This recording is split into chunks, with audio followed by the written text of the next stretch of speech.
ज़िंदगी में मोटिवेट रहने के लिए ऐसे करिए। हमारी ज़िंदगी में आने वाली परेशानियाँ कई बार हमें ज़िंदगी के वो सब सिखा देती है जो शायद हम कभी सीख नहीं सकते। परेशानियाँ और खुशियाँ ज़िंदगी में आती जाती रहती है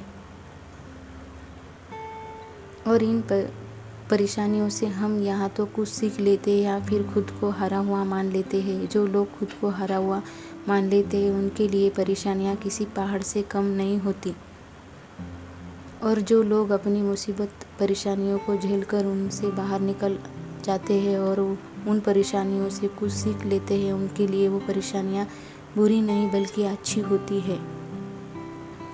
आज की जो शॉर्ट मोटिवेशन स्टोरी हम आपके लिए लेकर आए हैं वो भी इस बात की तरफ इशारा करती है कि ज़िंदगी में कई बार कुछ चीज़ें अच्छे के लिए होती हैं।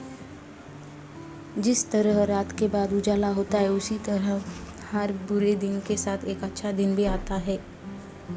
इस प्रेरणादायक कहानी को पूरा पढ़ने से पहले नेगेटिव सोच को किनारे रख ले और पॉजिटिव सोच के साथ पढ़े। ये कहानी है एक राजा की जो मिठाई का बहुत शौकीन था। राजा के लिए मिठाई उसी ही राज्य के सबसे अच्छे हलवाई के यहाँ से आती थी।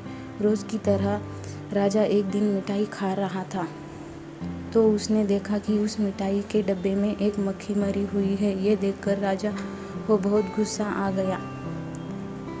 बात तो छोटी सी थी लेकिन वो तो राजा था, उसके लिए ये कोई छोटी सी बात नहीं थी। हलवाई ने इस गलती के लिए राजा से उसे सज़ा सुनाई और हमेशा के लिए अपने राज्य से बाहर कर दिया। इस बात को काफ़ी समय बीत गया। एक दिन राजा अपने कुछ सैनिक के साथ शिकार के लिए गया। जंगल में थोड़ा अंदर जाते ही उन पर लुटेरों ने हमला कर दिया। लुटेरों ने सब कुछ लूट लिया।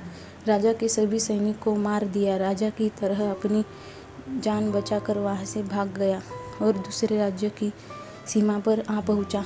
कुछ देर में अंधेरा हो गया और वो राजा सुबह होने का इंतज़ार करने लगा।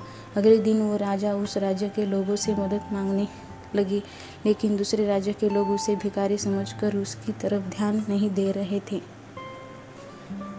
वो राजा भूखा प्यासा जगह पर ही पड़ा रहा। थोड़ी देर बाद एक व्यक्ति उस राजा के पास आया और बोला, महाराज आप यहाँ इस तरह हाल में कैसे? राजा बोला, तुम कौन हो और मुझे कैसे जानते हो? उस व्यक्ति ने कहा, महाराज मैं वही हलवाई हूँ जो अक्सर आपके महल में मिठाई भेजा करता था।